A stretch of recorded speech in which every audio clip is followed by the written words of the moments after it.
A fine agosto negli alloggi di Via Ragusa a Mogliano arriveranno 5 richiedenti asilo. Si tratta di donne che verranno ospitate almeno per 6 mesi con la possibilità di prolungare il periodo di accoglienza. L'obiettivo dell'amministrazione comunale è di accompagnare questi migranti in un percorso di integrazione e di autonomia economica e lavorativa. Diventa così operativo anche a Mogliano il progetto SPRAR a cui il Comune ha aderito l'anno scorso e che prevede un'accoglienza diffusa e condivisa.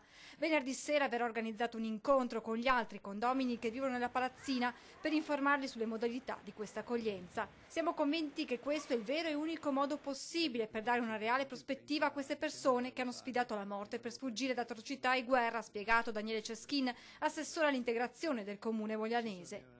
L'amministrazione comunale dunque va avanti sulla strada intrapresa, dall'altra parte insorge l'opposizione con la Lega Nord che parla di scelta politica scellerata. Mogliano ha già dato, spiegano dal Carroccio. Su una proposta scellerata del sindaco Manildo a cui il sindaco Arena ha detto sì e ha sottoscritto un impegno di non ospitare più di 2,5 profughi per ogni 10.000 abitanti. Bene, siamo ben oltre perché allo stato attuale sono oltre i 100-150.